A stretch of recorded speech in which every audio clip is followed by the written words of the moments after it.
জানো বন্ধুরা, কালকে যেখানে গিয়েছিলাম সেখানে না খালি আম গাছ আর কত রকম গাছ, মানে এত সুন্দর প্রকৃতির রূপগুলো কি ভালো লাগছিল দেখে।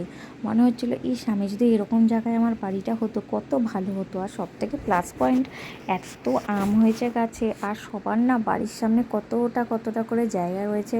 সবাই কি সুন্দর সুন্দর করে গাছ লাগিয়েছে। আর আমরা যেখানে থাকি সেখানে বাড়ি, আর বাড়ির পাশেই রাস্তা, একটুও গাছ লাগানোর স্পেসই নেই। ছাদে ওই যেটুকু গাছ হয়, কিন্তু মাটির মধ্যে যে গাছটা হয় সেটা কখনোই কিন্তু ছাদে অত সুন্দর করে হয় না। আমার তো গিয়ে এত ভালো লাগছিলো, আমার মনে হচ্ছিলো যেন আমি ওখানেই থেকে যাই। কেউ আমাকে একটা ওখানে বাড়ি করে দিলে মনে হয় খুব ভালো হতো। দেখো, আমরা চারিদিকটা আমি তোমাদের দেখাচ্ছিলাম, ফাঁকা ফাঁকা মাঠ একদম, আর কত পুরো সবুজ গাছ। এত রোদ থাকা সত্ত্বেও ওখানটায় কি সুন্দর একটা শান্ত পরিবেশ, ছাওয়া রয়েছে। মানে তোমার ওখানে মনে হয় থাকলে সারাদিন একা কিভাবে সময় কেটে যাবে বোঝাই যাবে না। তা যাই হোক, আমি যেহেতু পুজো দিতে এসেছিলাম, এই আস্তে আস্তে দেখো একটা পুকুরের দিকে এগিয়ে যাচ্ছি। এটা আমাদের গুরুদেবের কুণ্ডগঙ্গা বলে পরিচিত। এই কুণ্ডগঙ্গায় স্নান করে তারপর আমাদের মন্দিরে পুজো দিতে যেতে হবে। যেহেতু আমার মানত রয়েছে তাই এটা অপশনাল, তুমি করতেও পারো নাও করতে পারো, এরকম কোনো নিয়ম নেই যে করতেই হবে।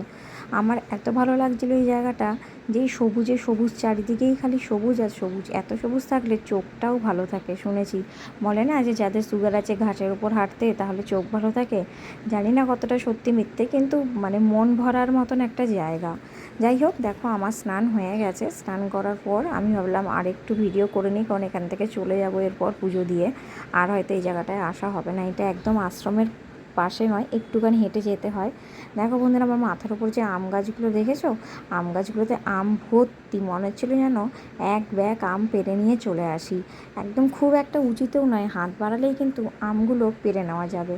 আমাদের এখানেও এই বছর আমের ফলন হয়েছে, কিন্তু যেহেতু এত আম গাছ নেই বলে দেখা যাচ্ছে না। তো আমার এই প্রকৃতির যে ভিডিওটা তোমাদের কেমন লাগলো অবশ্যই কমেন্ট করে জানাবে।